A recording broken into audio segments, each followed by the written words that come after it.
right, welcome my friends. How are you today?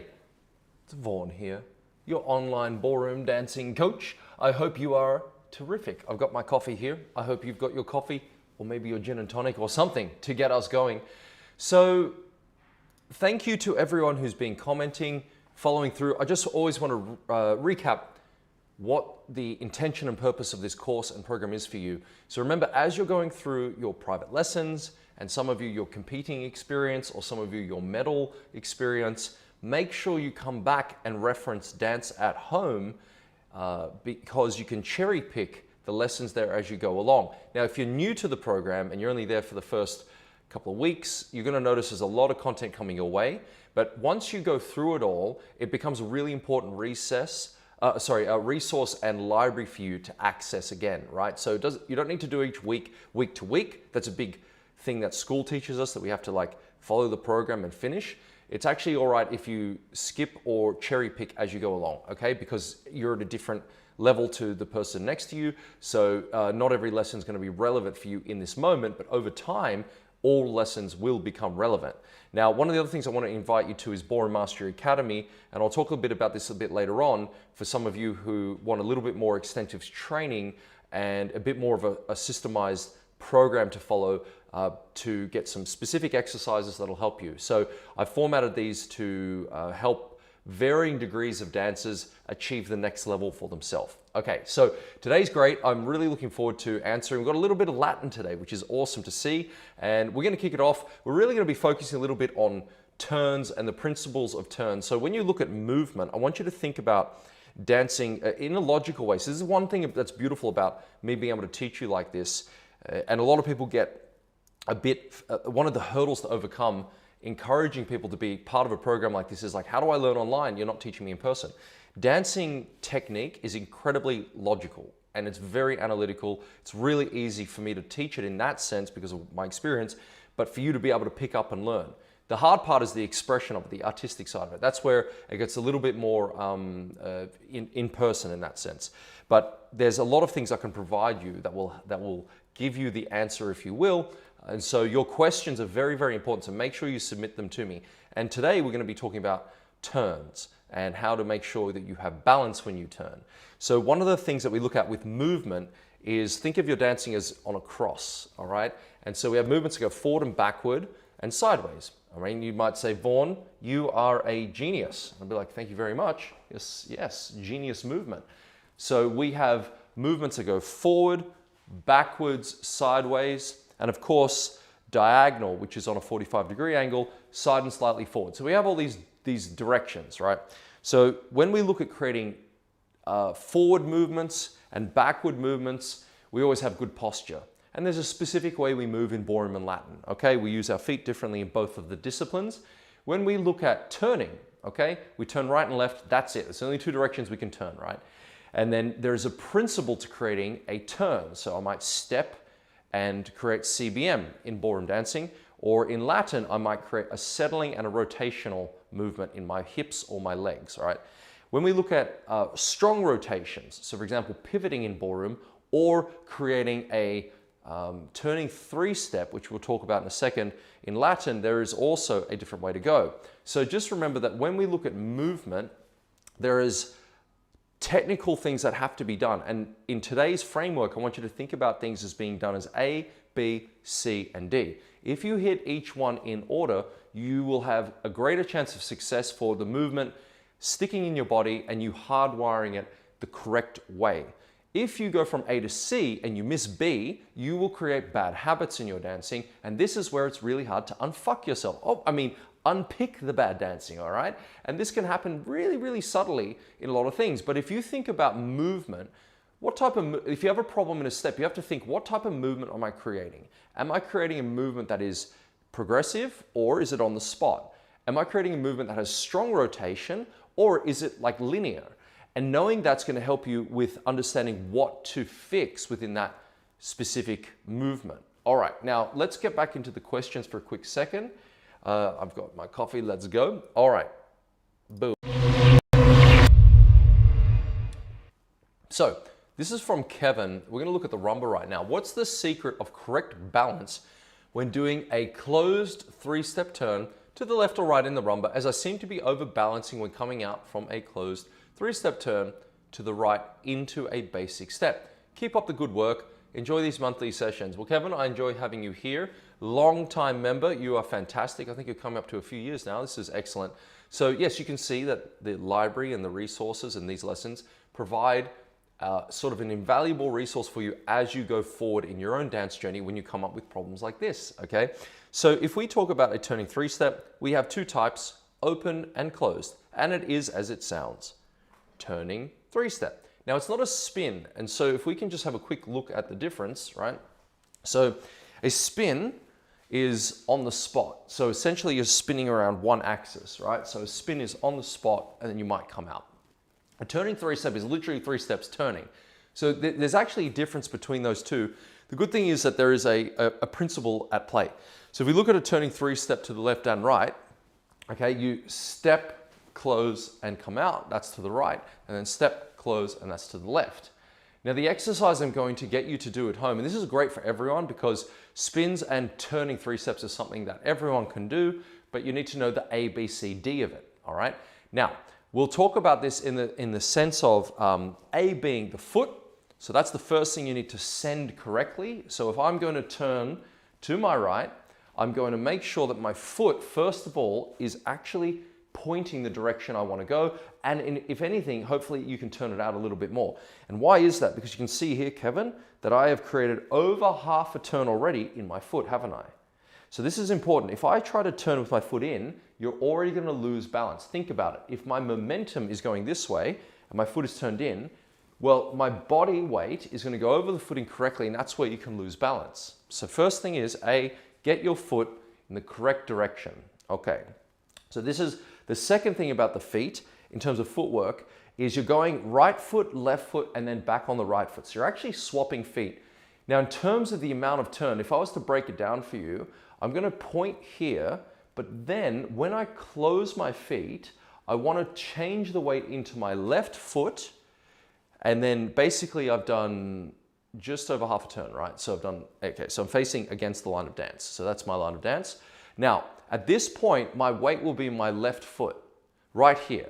This is where I want to actually create the weight change, and I want to continue the turn in my left foot for the remainder and then come out. So because the moment you change weight is actually very important. So I'm going to step, I want to see my foot turn out, I want to make sure I put my weight into my left foot and continue the turn in the ball of my left foot as soon as I close. Boom, then come out. You understand? So that little weight change often gets missed. If I do it at the wrong time, so for example, if I step and I try to turn through my right foot, then close, I can actually lose balance. So just make sure you do it slowly like I just did. Point your foot, close to here, and then let your body continue that turn and come out with your right foot. Now, so the A is still the foot. Let's look at, say, B. What is B? Well, in terms of the mechanics of the body, this is where people lose it. So first of all, make sure you always, it doesn't matter what you're dancing. Remember we talked about movement before, whether we're going forward, sideways, or creating a turn, or we're rotating strongly, or we're spinning, you must always have good posture. This goes without saying, but for some reason, some steps we forget about posture. Make sure that your body is stacked correctly. So we're holding ourselves out of our pelvis, we've got our shoulders in a good position, and our head is up. So this is part of what I'm assuming you're aware of, but it's not really part of the A, B, C, D I want to talk about in terms of framework. Just always remember to have good posture. It's a fundamental of dance. Okay, so assuming we have that, A is your foot, all right? Now, B would be the use of your body. So in terms of the upper body, what we want to make sure we do is we turn it. So you can see, just try this with me for the moment, everyone. So we swing, notice my head is straight forward. I'm going to turn my shoulders and have my arms here just for the moment. Now, the reason I'm doing that is when I need to create momentum, I'm going to swing my body strongly around my foot. So A is the foot, B is going to be my shoulders coming around. So I've got, so as an example, I'll do it silent. It's probably easier to see it like this. Okay, so swing the body, keep your head straight like that, okay? And you'll notice that this wind up, I'm going to release it. So I'm going to go boom, boom, boom, like that. Now, what happened there? The shoulders, which is B, are turning strongly. So A is the foot, B is the shoulders turning strongly. C would be your head staying forward. So I'm not going to turn my head, even though that might feel like the instinct. I actually want to keep that still, because this is a very important part of spinning or turning strongly, is having a balance line through your head. So if I turn it like this, I might fall off balance. So A is the foot, B is the body, C is going to be my head staying still, and then D is going to be my head coming around. Do you understand? So A, B, C, D works as a framework for the turn. We'll do it again this way. So A, right, and then B is the body, and C, of course, will be the head still, and then D will be coming around. So bum, bum, bum. And the other way, yup, da, da. Now you'll notice that if we do it this way together, here we go. So wind up the body, go to the left, yup, da, da, and yup, boom. So in other words, the head should be the last to leave, but the first to arrive. The last to leave and the first to arrive. And something called spotting is very common in dancing, and that is when I come around, I want my head to actually look where I'm going. Now, if I sometimes video, I'm a bit mean to my students sometimes, I'll video them in slow-mo when they're trying to practice a spin, and we all have a good laugh, because as they're doing their turn, they often look down. So in slow motion, you can see this happen. If they don't get the order right, often they'll do this. They'll look down as they're spinning and they'll lose balance. Okay, so keep this in mind as you're going through your practice this week. A, B, C, D, it's a nice way of thinking about it. Again, if you look down, for example, because of, see, that's to me part of a posture principle. Where your eyes go, your body follows. So if you're looking at the floor when you're trying to spin, especially when you have speed, you're going to fall. So make sure you've got a nice straight vertical line through your body, and then your head is being used at the right time. Okay, so go back through this lesson if you need to. Now let's look at the cha-cha. So this next question from Diane is going to relate to what we just talked about, which will be good, but there'll be a little bit of a difference in this one. So Diane, hello Vaughan So, whispering quietly. I have a problem with bending my knees in the cha-cha. I'm not sure if it's always been there or suddenly happened, but I have hypermobile knees and straight is a complicated concept. My knees lock to create a banana shape, or my leg can be straight, but the knee is not locked, or my standard standing position is apparently on a slightly flexed knee. When I do my underarm turn, it's really apparent I'm on a bent knee when my coach wants a banana leg. I don't know what a banana leg means. I'm oblivious to the difference and they feel the same. I need some exercises to help and advice for the feel in the foot, as I think I'm too back weighted on step 2. And bizarrely, it's not an issue when I do a New Yorker. Well, that's all right. A New Yorker is different to a turn. So I'm definitely doing something different. Okay, look, we'll talk about this. Let's look at the concept of what we were talking about before. So Kevin was looking at turning 3-step. That is a figure that is like a strong rotation, right? We are looking here at a turn. So there's a little bit of a difference. So when we look at a turn, there's this principle I need you to think about called step, then turn. And you want to turn late. This is often misunderstood. So let's examine this, because everyone here does turns in ballroom and Latin dancing. So let's look at the idea of this. So we're going to use, now by the way, so if you think of an underarm turn to the right or to the left as a spot turn under the man's arm, that's a nice way of thinking of it. So as a lady, when we look to get a concept of this, we'll do it on both legs. So first of all, if we look at the idea of a spot turn, okay, what's happening? First of all, it's a forward walk and you're checking the movement. So the foot must turn out. That is very, very important. The next thing is you've got to turn late. So that means you've already created the step on count 2. Then at the end of 2, or really 3 almost, you're going to turn, right? So at the end of 2, you create your turn, and then you're going to move out of it on 3 for another walk, and then create your chasse at the end, cha, cha, cha. If you do it the other way, you step first, right? Then you create your turn on the supporting foot, and then step forward. Now, just to address something quickly on terms of back weight, so in case I forget, when you turn in dancing, or you create any walk, let me ask you, where should your weight be held?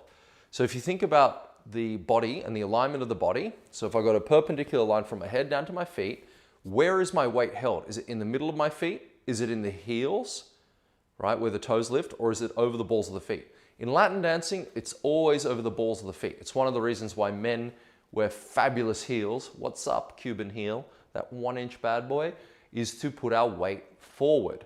So if I create any sort of turn, I need to still maintain my weight forward, and that's the same for you ladies. So if you create a spot turn and your weight shifts back into the heel, you're going to fall backwards. Now here's what is happening. Often it's your head that is, so just play the experiment. Push your head back into your heels. You'll notice that your toe lifts.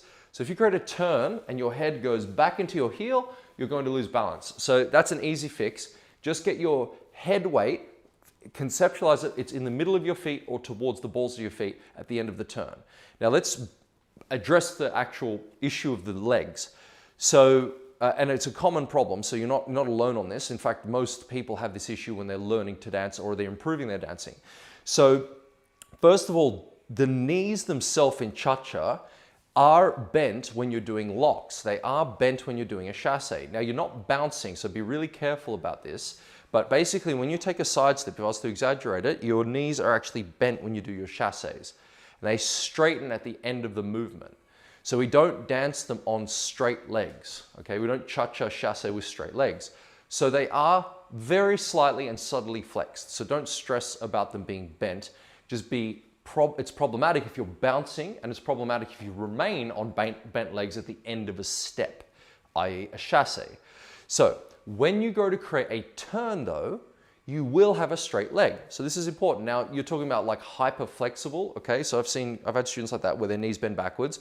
So you are just gonna have to learn to keep them in between where the maximum backwards range is and being bent is. You've got to figure that out for yourself, what a straight leg looks like. But here you can fix this. You can isolate this. If I was to step into a turn, remember the foot turns out first. This is critical. The foot turns out 1/8 of a turn, ladies and gentlemen, not forward, 1/8. Get that right. The second thing is you're going to turn using your shoulders like we talked about before with the turning 3 step, okay?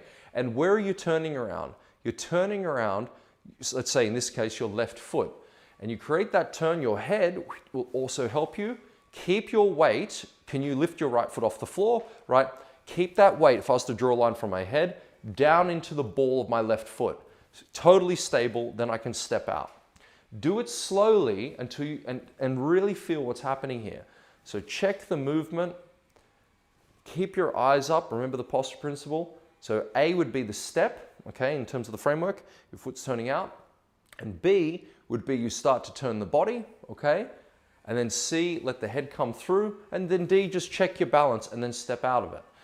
Now, if you're dancing on bent legs, again, this is just a bad habit you can correct. A lot of the times people will step into a bent leg because of the speed of the music, right? But to unpick that, go slowly and really start to feel the difference. And then work on having foot speed. So the way you will counteract, remember the principle I said in the beginning? It's step then turn, step then turn. This is such a common problem, Diane. It's ridiculous. Like most people get this bad habit. They step, they turn then step. So they're turning and stepping like that, right? So you must make sure you go slowly so you can really feel it's a step first, then you create that turn, right? It's a step first, then you create that turn. And then you work on the speed by getting faster feet. So if I get my foot there earlier at the beginning of count two, it's much easier to turn late, and then that creates that sharpness, right? Okay, so let me see if I didn't miss anything on that. Okay, so in terms of exercises, just keep practicing your spot turns, okay? Do a spot turn, chasse in both directions. Start slow and then work up the speed, all right? Don't try to go too fast too soon when you're creating new habits, because you've got to retrain your body and unpick the bad dancing. Okay, so let me know how you go. Let's have a look at some form. Okay, and then we'll get into a video here from Lisa. So, Elizabeth and Graham, we are both competing in Blackpool in early July. Pre-bronze and tango and samba individual dances along with quick step and jive. That's great. It's our first Blackpool and so excitedly nervous. What performance advice would you give Elizabeth and Graham? First of all, good luck. And secondly, that's awesome. All right, that's really, really cool. So I would recommend, as I mentioned earlier, joining Ballroom Mastery Academy. It's a 6-module course that, same with DIANE if you've already got it in your library. There are definitely exercises in there, but it's very different to dance at home. But it's structured in a way that will guide you through ballroom and Latin exercises. But there's a module in there, module 6, that will allow you to go from the studio to the stage. And there's about 30 odd videos that help you prepare between, say, now and when you need to get on the dance floor. It may, yeah, if you register now, you may get that module. You should be able to get that module before Blackpool. Just message me and I can help you out. The thing is, what you're looking to do there is actually prepare differently for a competition than you would practicing after a regular group class or private lesson. So for those who are medal dancers or competition dancers, listen up. This is for you. You do not train the same way. It actually changes depending on if you're performing or not. And so medal test is performing, right? So 30 days out, you have to start thinking, how do I want to show up on the day? And that's how you need to start practicing. So to make it very simple, continuity practice is really, really key. So looking at, and you'll notice how much you probably stop and start when you dance, yeah? So you want to get out of that because you'll find there's a bottleneck. You're like, oh, I keep stopping at this point in my waltz or in this case, my jive or my tango. And you need to get past that. You also need to do it in a way that has quality. So for example, what's one outcome that you want at this comp? You can't do everything. So let's say you have a bad frame in tango. So your outcome would be, at this comp, I want to make sure I have an excellent frame the whole time I dance my tango. That's it. And so you focus on, in continuity practice, for the next 3 to 4 weeks, every time you dance tango, you do the whole song or you do the whole routine without stopping with the arms in place. Now, the reason you don't do this all the time is because that's where you can create bad habits. Okay, so there's always this sort of juggling act with dancing that you use technique to improve your dancing, okay? And then you go and put it out in the world, get some feedback, and then improve again. But if you were to always dance slowly, that's not going to improve your dancing either, right? So this is a dance between the technique and performance, right? So, but you can't focus on, this will sound like sacrilege, you can't focus on technique only and just say footwork, 2 weeks out from a comp, because what's already there is already there, and you're just going to stress yourself out.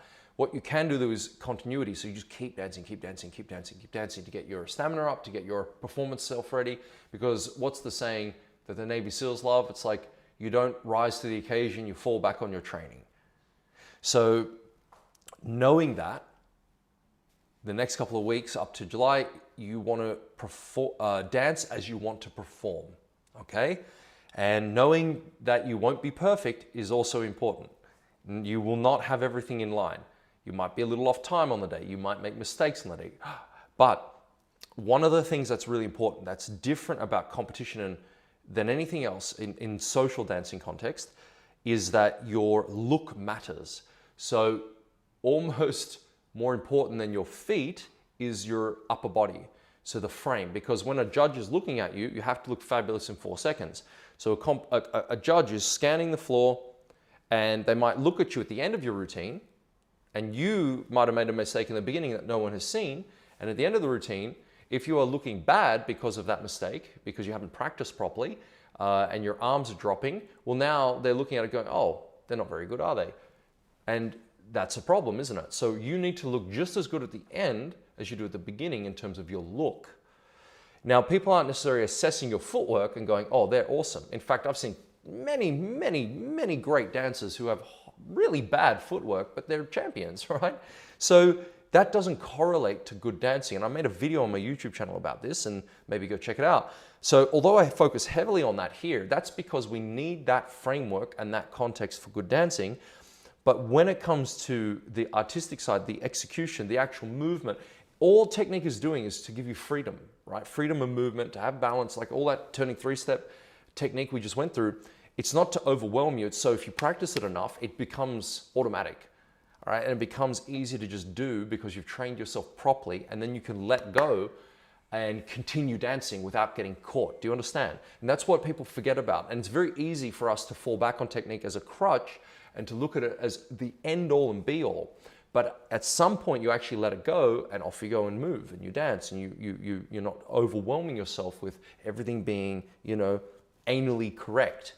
So continuity practice is going to be really important. Try to do a whole song, get through your entire routine with a look that is important. So if you're doing Latin, your eyes must be up, your frame must be nice, and you maintain that as you're dancing, all right? Or you maintain a nice hold or carriage of your arms the whole time. You're not looking down. Do you understand? So pick one outcome for each dance, and then that's it. Work on that for the next few weeks in a row, and check out Ballroom Mastery Academy. Let me know what you think about that, how that goes for you.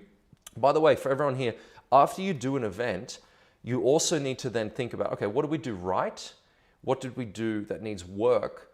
And then that's where the technique kicks back in to take you to the next level. You're like, okay, because in the moment of doing something live, that's where it either works or doesn't, right? And that's where it's like terrifying for all of us at some point. It's like, oh my God, that was terrifying to just try. But you might be like, look, we had good balance, or maybe we didn't have good balance, or we were on time or we're off time. What can we do? That's important. And don't say everything, like pick the biggest thing. So this is why I like frameworks. So it might be posture that will increase your balance, right? Which allows you to move better. So pick the biggest thing that'll work for you, okay? And also feel free to send me a video. Now let's have a look at Lisa and then we'll finish up today's lesson. Here's a waltz. Okay, you want feedback on your comp. Here we go.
I didn't need this to be a scotch, watching your dancing. Fantastic, right?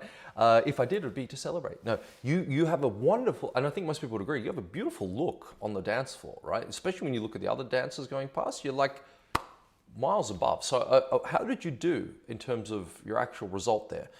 But, so this is what I was saying to Elizabeth and Graham. If you notice the upper body, her look, like how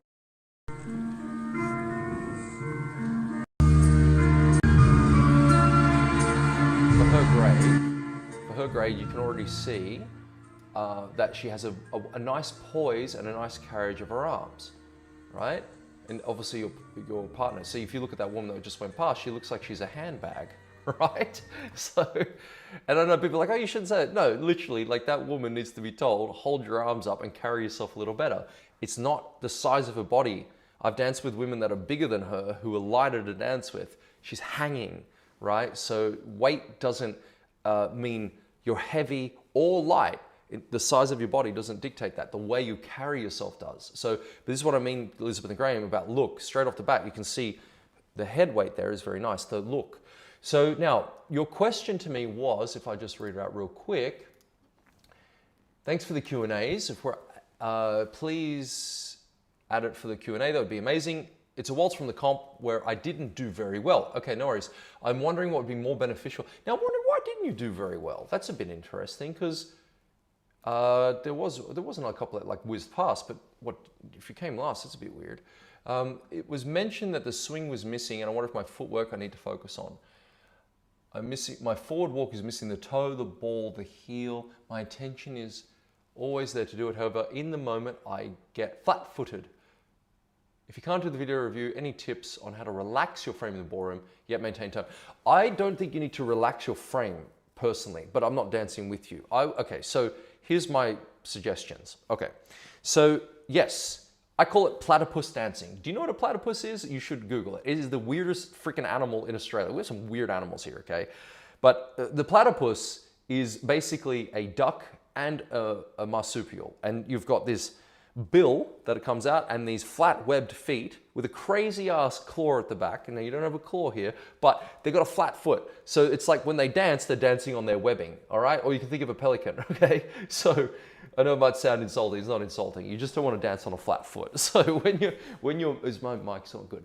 Okay, so when you're dancing, yeah. So you'll find sometimes you'll have movements where your foot's doing that basically, all right? And you're not driving the heel forward and up. Now, what I would recommend to you, I don't think this is a conscious choice. A lot of the times when ladies move into the space of following a man, they also become a bit complacent. What this means is that, and it's unconscious, they're not like deciding to say be heavy on the man or to sit there, right?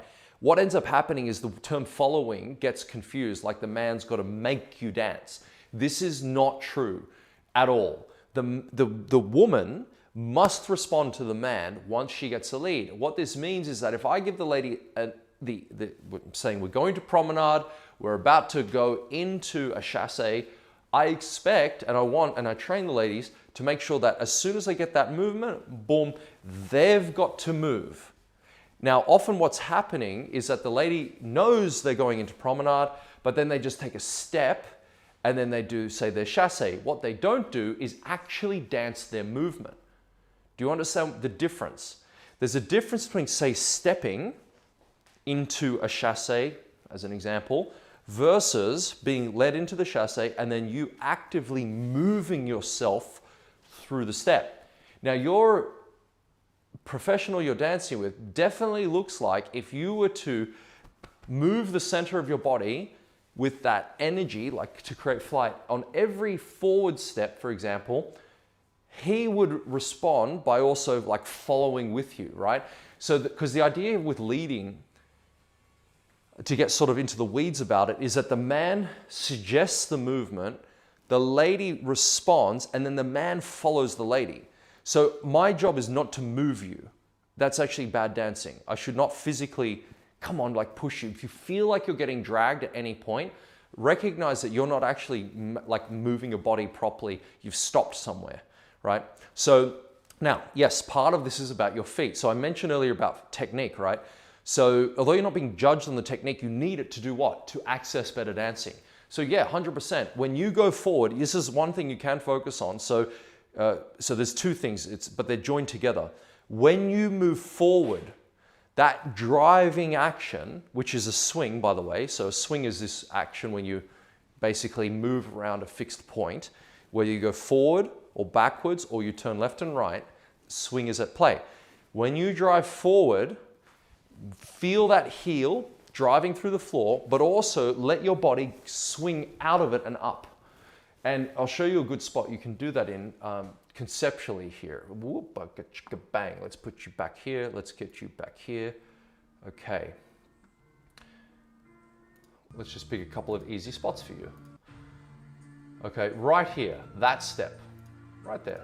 So that beginning, right in that first step here of your spin turn. See, that foot there, you can already see is quite flat. So you stepped there rather than drove into his feet. I'll show you again. 2, 3.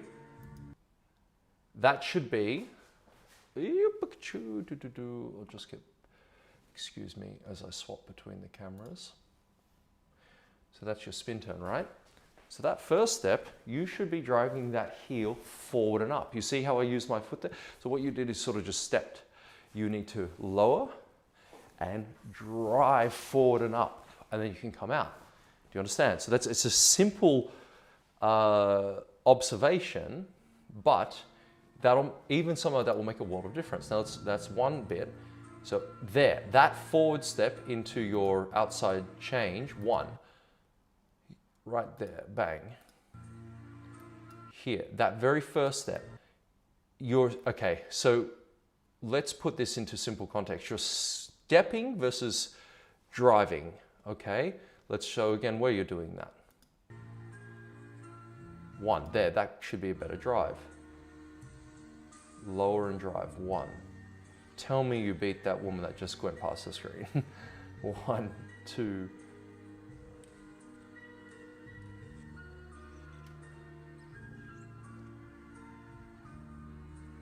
I'm not worried about those steps so much. Now, okay. Close your feet properly. All right, 1. Drive here. Drive here. 1. Yeah, you can. So, okay. So I think I've hit that point home like a fair amount. I hope that makes sense. To focus on the forward movements, driving the heel forward. The upper body, you can definitely shape a bit more. Now, you asked about like relaxing your frame. Again, in the beginning stages of dancing, there's a danger when you go to relax something, you can lose the shape. And you said to keep the tone. That's a good observation. You want to keep that tone. Now, the way you can create a better shape, let me run this through all the ladies. I'll give you something to finish up on. This is a great way of understanding how to create the proper ballroom frame. So I want you to stand on your left foot, your feet turned out, a quarter of a turn between the feet. Put your left hand straight up and get your head over your left toe. Now bend the knee a little bit. Take your right hand and turn your rib cage 1/8 to the right. And you're gonna find I've already created a better shape, yeah, in my upper back and body. So now I'm not a lady, you should be able to do this better than me, right? So you should be able to turn. That's where you create the carriage of your body from, okay? So you see, that's actually how we create the shape. Now, when we look at ballroom dancing, your head weight, your particular head weight, you can create a lot more of that position as you're dancing. And if you do that, combined with the drive, you're gonna have I mean, there's a lot of work, what I'm saying. So it's gonna take a little bit more than a month to make this work, but you can create more head, like shape in your upper back and body, particularly when you're in promenade, and that look will automatically be there. And then in terms of movement and swing, if you focus on that forward step, you're going to look far, far better. Okay, so you may need to go back through these lessons, guys. I give you a lot of information, all right? Even if it sounds simple, it takes understanding, and then you got to make sure you hit A, B, C, D. I hope you've enjoyed this month's Q&A. I've loved bringing this to you. Make sure you don't lose your steam. And if you do, write it in the window and let's get your steam back a little bit. Put a bit more coal in the engine. It's been awesome to have you here. I look forward to seeing you next month. And if you send me a video and I don't use it each month, that's okay. I will include you at some point in the actual roster. So thank you for being here. Please contribute. Check out the YouTube videos as well. Make sure you tell your friends, okay? And I'll see you in the next lesson next month.